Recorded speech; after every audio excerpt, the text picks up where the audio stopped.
Hello, it's Tammy Pally, aka the Crafty Princess, and today's video is a brief little intro to wire. Wire.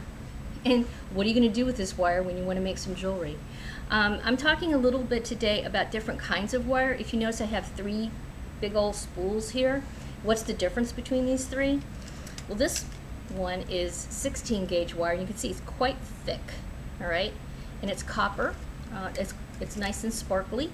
I got this roll at Rio Grande, riogrande.com, and that is a very good source for wire. They usually, most of their wire is, the prices are based on the spot, which is the price of, whatever metal cost is at that time. And then here is also some copper wire, but if you notice, it's quite a bit thinner. If I hold these up together, all right, this is 16 gauge. This is, 21 gauge, I believe, 22. I prefer personally when I'm making bead and wire jewelry where I would take wire like this, string a bead on, make a loop, connect it to something, maybe another piece of bead and wire. I really like 21 or 22 gauge wire.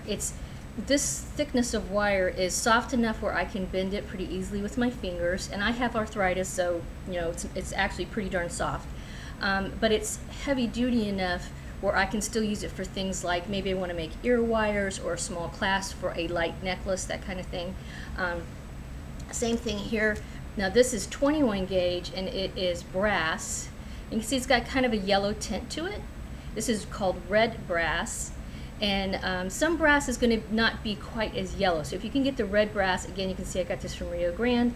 I think that's better because it has more of a gold tone to it, and of course gold's pretty darn expensive. Even gold filled these days is crazy expensive. So so if you can find the red brass, I think that is a little bit better than just regular brass. It's got, like I said, more of a golden tone to the wire, but copper's nice too. Okay, now these do patina, they do oxidize when exposed to oxygen over a period of time. If you don't like that, you would want to keep whatever you make with these away from oxygen. For example, put them in a Ziploc baggie.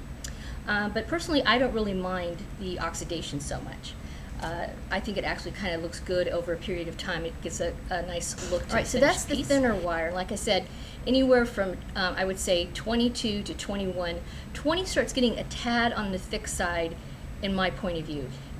20 gauge is good for ear wires and clasps for sure, but one of the things that you have to remember is when you're going to use wire for beading, where you're going to string on the beads, you got to make sure you can get the beads onto the wire, and so the holes in there have to fit. And also, just again, depending on how strong you are, I guess, even though you do use hand tools, but you still have to be able to hold the tools and all that, and bend it, so if you have issues with arthritis or something, which I tend, like I said, I have a little bit, so that's why I go for the thinner gauge.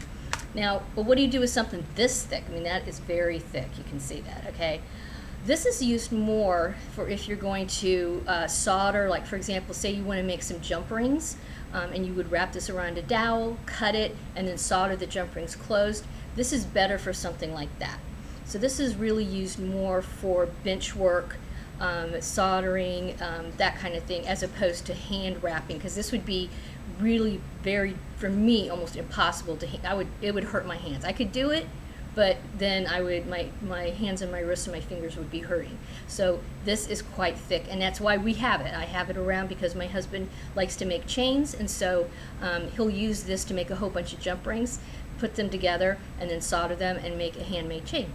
So yeah, that's just a little ditty about wire. And if you notice too, I'll just mention, yeah, I'm using copper and brass. I've even gotten to the point where I use plated silver a lot these days, because the cost, even though I will say the cost has come down quite a bit. At one point, silver spot was up to like $40, and last time I checked it was around 16. But back in the old days when I was making a lot more jewelry, metal jewelry, as opposed to bead and wire or beading, yeah, silver was down to like $5 on the spot. So I miss those days. But if you're a beginner, that's another reason why if you get something like brass or copper, it's a lot less expensive, or silver plated is fine too. It's a lot less expensive than silver, or obviously gold, or even gold filled. And so you don't have to worry so much about making mistakes. So that's why I say go ahead and get your big pound. This comes in a 1 pound roll. Most of your craft stores will also carry wire. In fact, that's where a lot of times I get silver plated wire. So you can find it also in most of your craft stores, but you're not going to find a huge roll like this at a craft store. You're going to have to probably buy this online through someplace like Trips, Rio Grande, that kind of thing.